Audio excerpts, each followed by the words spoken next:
Hey everyone, and welcome back to another episode on Lumber Capital Log Yard. One unified difficulty that every sawmill has to come to terms with is the sheer amount of waste product from your mill. Whether this is slabwood or sawdust, the two main waste products of the mill, this can be a real struggle to figure out what to do with. Sawdust, if you leave in a pile long enough, catches on fire for some people. Although that's never happened to us, I hear it happen all the time to other mills. And then the slabwood, nothing you can seem to come up with gets rid of enough of it because of the sheer quantity that is produced. Especially the larger the mill you get, the faster you're producing it. And so lots of clever ways that you have to come up with to try and just do something with it, because otherwise it just sits in a pile like this. We have a lot of slabwood, and it got to be kind of an issue, as it does for so many. And so we're always trying to find interesting ways to deal with it, and our main way is actually to sell it. Well, not for very much. We basically just give it away. $15 as much as you can haul. We've been doing this since I can't even go back to the first time we started selling it for that cheap. That's always just been our policy. People will come down with trailers, whatever they want to bring, and just load it up. It's still good for something, I'm sure, right? I'm just kidding. Of course, it's perfect for bonfires, is like the main thing that I've always used it for, is how much of this stuff can we get in a field and light up, and it's fun. And yeah, you're just burning it, but for the fun of it, it's definitely worth it. Now, people make tree houses out of this stuff, all kinds of stuff.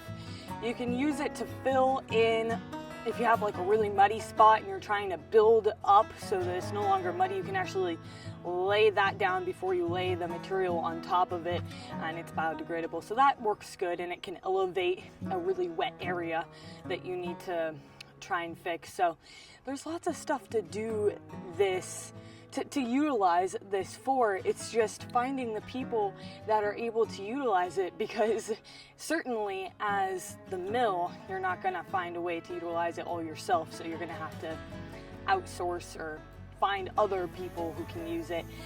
What we've done in the past when we've gotten in a real pickle is rent a chipper. That thing is scary. Not my favorite job. It's probably my least favorite job I've ever done here, is feed this stuff through a chipper. But, if worse comes to worse, that's always what you can do. And yeah, so we sell it for we kind of do all different stuff with it. We leave it loose here for $15, but we also do band stuff up. I'll show you it up here if you want to head on up, because we keep all this stuff below here where we store most of our logs. It can be a real mess down here sometimes, but we keep the nicer bundled stuff up here. Now, if you guys are wondering why we don't just use it for firewood, of course we use our hardwood for firewood, but if you're a softwood mill like us, that's not going to work. So we actually separate it out. We always separate out the hardwood slabs, because that stuff is actually valuable. Now, as far as the hemlock and pine go, good luck trying to figure out how to get rid of that, because nobody wants to use that for burning. At least here in the eastern hemisphere of the United States, people do not want to use softwood for burning as home heating. That's just not a thing. You'll piss a lot of people off by just suggesting it, I promise. But I know in other places around the world, it's a different story, especially if you have like an outdoor burner or something. But these are our bundled slabwood thingy-majiggies. Yes, I just said that, thingy-majiggy. And we sell these for $35, and if you bring a true flatbed, like a deck over, we can load you up with them.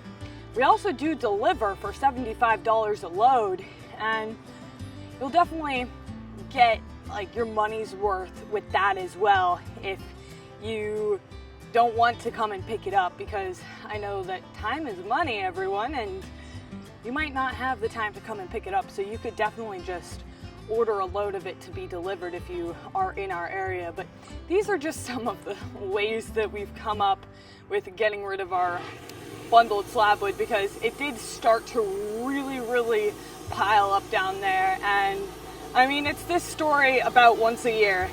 We'll manage to get rid of a lot of it, and then it'll all pile up to the point where we're like, oh, holy cow, this is a problem. We'll find a way to resolve it for the time being, and then it eventually piles up again, and then I'm here making another video to you guys talking about slab wood, the main byproduct of a sawmill. So to all you millers out there, what do you do with your slab wood? How do you get rid of it? I know that this is mainly just a bigger production mill problem, because if you're only milling, I don't know, a couple logs a week, you just do it for a hobby, it's not going to be that big of a deal for you. But especially as you get higher in production, this stuff piles up. I mean, how many jigs do we fill a day, Jade? How many of these do we make? At least 2 a day is what she said. So that's about how much slab wood we make in a day. So these are 2 piles right here. It's taller than my head. That's a lot. That's a lot of slab wood. So, all right, leave us a comment down below and let us know. Also, subscribe to the channel for more mill content. Other than that, we'll see you back here next time. Bye.